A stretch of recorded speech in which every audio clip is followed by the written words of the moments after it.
Right, మనతో పాటు producer Raj Kandukuri గారు ఉన్నారు. సార్, ఈరోజు కోట శ్రీనివాస్ గారు లేరనే వార్త విన్నాక అంటే ఎట్లా అనిపించింది? నేనైతే యాక్చువల్లీ షాక్ అయ్యానండి. నేను జూలై 10వ తారీఖు నన్ను వచ్చి కలవమని అన్నారు ఆయన. నేను అంతకుముందు 3 రోజుల క్రితం 6-7 తారీఖులో మాట్లాడితే 10వ తారీఖు బర్త్డేకి వస్తున్నావుగా అన్నారు. అయ్యో గురుగారు వచ్చి తప్పకుండా కలుస్తా అన్నాను. అటువంటిది అనుకోకుండా ఆ రోజు నేను ఇది వరంగల్లో ఉండాల్సి వచ్చింది, రాలేకపోయాను. నేను వచ్చి రాగానే ఇవాళ ఆయనతో మీటింగ్ ఉంది నాకు.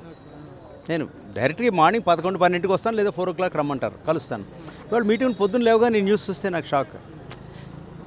ఇది తీరని లోటు. చివరని మాట్లాడింది ఆ రోజే ఐ థింక్ 6-7 తారీఖులు, ఎగ్జాక్ట్ గుర్తులేదు, కానీ మొత్తం వారం రోజుల లోపలే మాట్లాడినప్పుడు ఆయన నాతో అన్నది ఏంటంటే, అంత బాగానే ఉందయా, ఇంట్లో తోచట్లేదు, కాసేపు టీవీ చూస్తాను, కాసేపు ఇవే చూస్తాను, మళ్ళీ నా సినిమాలే వస్తుంటాయి, ఏం చేసినా ఇంట్లో నాకు పని ఉండడం వేరు, టీవీ ముందు ఎంతసేపు కూర్చుంటాను అనేవారు.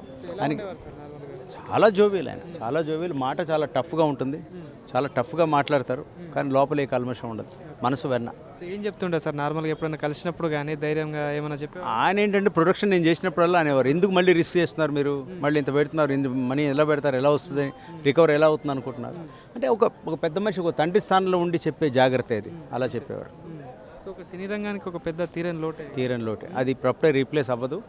ఆయన చేసినటువంటి స్పాన్, ఆయన చేసిన క్యారెక్టర్స్ ఎవరు రీప్లేస్ చేయలేరు, ప్యూర్ టాలెంట్ తోటి వచ్చారు. నటుడు గురించి ఏం చెప్తారు సార్? అంటే ఎన్నో సినిమాలు, ఎంతోమందిని అలరించడం, నవ్వించడం, ఆయన చేసిన ప్రతి సినిమాలో ఏదో ఒక మంచి సన్నివేశాలు ఉంటాయి, ఏమనిపిస్తుంది? ఆయన కమెడియన్గా అద్భుతం, అట్ ది సేమ్ టైం ఒక సీరియస్ రోల్ చేస్తే ఆయన దాన్ని కంపోజ్ చేయడం చాలా కంపోజ్డ్గా యాక్ట్ చేస్తారు. ఆఖరికి అమితాబ్ బచ్చన్ గారు కూడా ఆయన కాంప్లిమెంట్ ఇచ్చారు. అమితాబ్ బచ్చన్ గారు అన్నారట ఆ స్టేజ్లో, ఆయన సర్కార్ చేసిన టైంలో, కోటాజీ ఆ బాంబే అజయ్ అన్నట్టు హిందీలో బిజీ అవుతారు. ఆయన ఆ మాట నాకే గురుగారు చెప్పేవారు, ఇలా అన్నారు అమితాబ్, ఆయన నేనన్నాను, నా మాతృస్థానం ఇది, నా స్వస్థలం ఇది, తెలుగు వాళ్ళు కదా నాకు అని అన్నాను. అంటే అంత అభిమానం తెలుగు అంటే.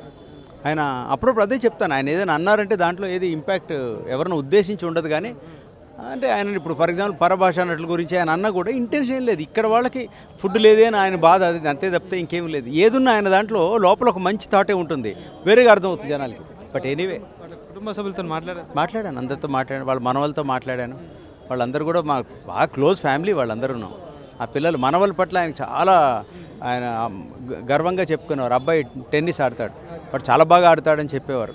సో నేను అదే అబ్బాయికి చెప్పాను, తాతగారు రోజు నీ గురించి మాట్లాడేవారమ్మా, నువ్వు you should make him proud అని చెప్పాను పిల్లలకి.